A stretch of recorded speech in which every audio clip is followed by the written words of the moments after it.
our political correspondent. And so to our top story today, what is the big deal about wearing a face covering? The government has been recommending face coverings for many weeks, and compulsory masks became the thing on public transport, 10th of July, thereabouts.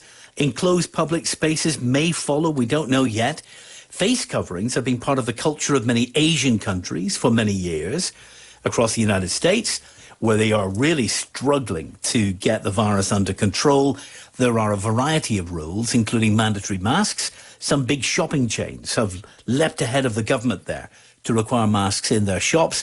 So why are so many people really unhappy about a simple face covering that may help to protect other people from the virus? We're joined by Anna Brees, freelance journalist who's involved in the Keep Britain Free campaign. Welcome, Anna. Good to have you with us. First time on Talkback.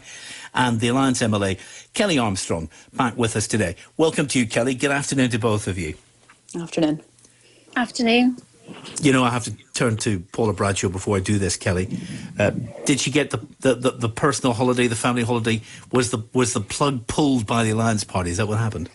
No, I know people are not going to believe me, but no, it wasn't. Well, Paula and her this family is made the Thank you, decision Simon. themselves. Welcome to Tuesday's Richie Gallen radio show. How Said, you doing? you know, Are you well? It's not in line with guidance. It's There's an awful lot of families out. I don't know how many phone calls I've had this morning, William, from families that have been in the same position as Paula.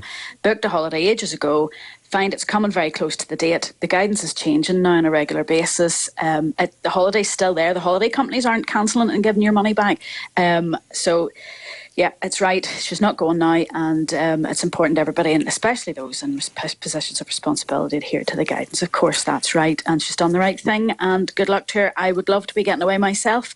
My head's turned with this whole thing, working at home and working up in Stormont. It feels like work never ends, but the Consumer Council's there for anybody who needs advice. I've just had a father on saying that there's a group of young girls are due to go away to Spain in August, and they don't know what to do, whether to pay the rest of their holiday or, you know, forgo the money, or what's going to happen. So I've said, please phone the Consumer Council. It's awful at the moment because it's so much confusion there. Anna, let me just bring you in on this, actually, because in some ways this goes to the heart of some of the things you've been saying, doesn't it, in terms of the Keep Britain Free campaign. Here we have a politician paying for her own family holiday, and that is potentially a scandal in these days. Well, one second.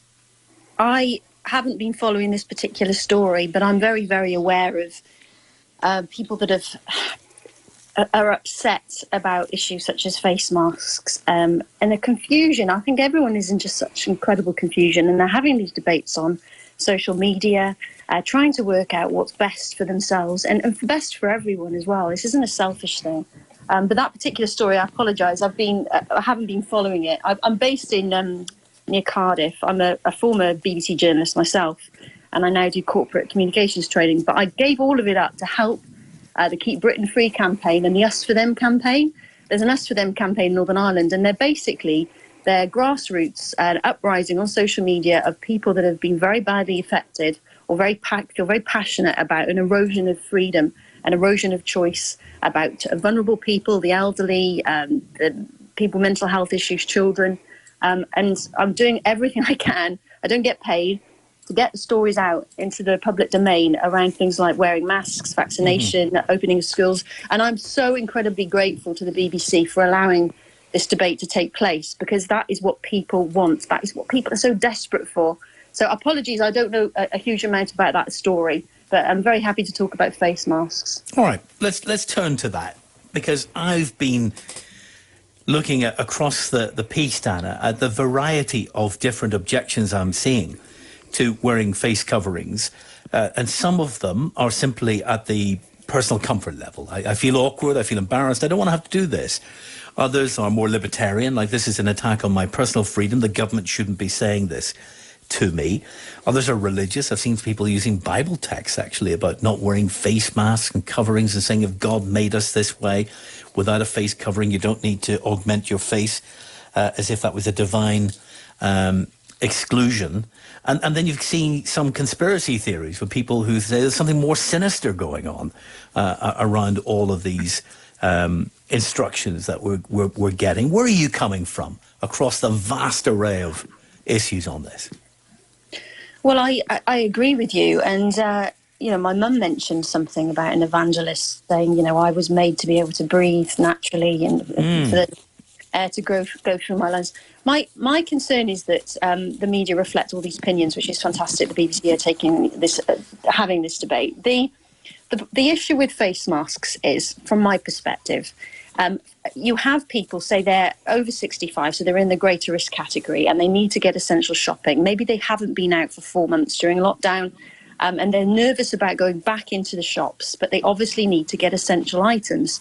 So yes, you've got to be very aware and very sensitive of that and allow them to shop and not feel uncomfortable that they may get the virus. So I appreciate that completely, but it's also making people feel uncomfortable. Now, I'm self-employed, I'm a single parent, I've lost all my income, I'm really looking forward to lockdown ending. In the village where I live near Cardiff, one of the little restaurants opened. They only opened the outside terrace, and I saw one of the waiters wearing a mask, and I immediately thought, I do not want to go there. I feel uncomfortable. I don't feel comfortable with people serving me with masks on. It made me not want to go. And I know that's going to have an impact on cafes, bars and restaurants. And it is going to create fear, and it is going to cause problems with the economy.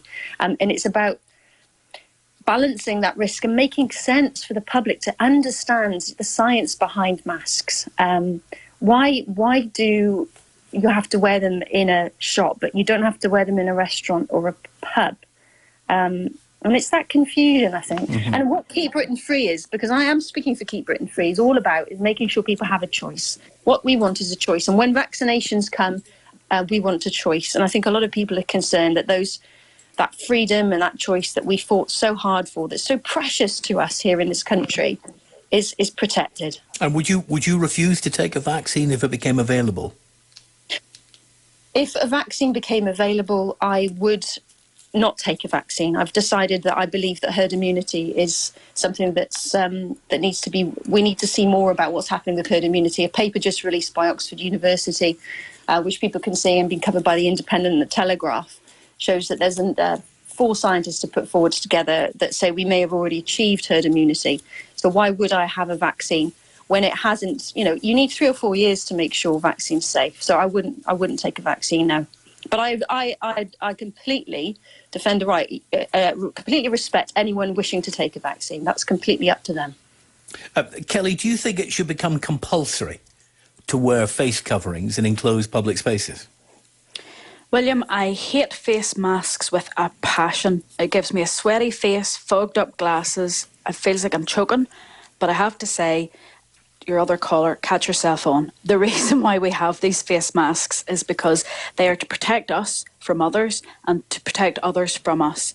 We have a killer virus on the go at the minute, and if that means that my glasses get fogged up when I'm wearing one of those hateful masks, then so be it. I'm also a lip reader, so I hate them with a passion because it prevents my communication, and that's why I went and bought myself one of those homemade wonderful things off Etsy with a clear panel on it, fogged up like mad. Would have been no use to anybody lip reading me, but I've been trying to get masks that suit me. My daughter is a waitress in a local bar, fantastic bar, serving amazing food, and she wears a face shield, and I am so grateful for it.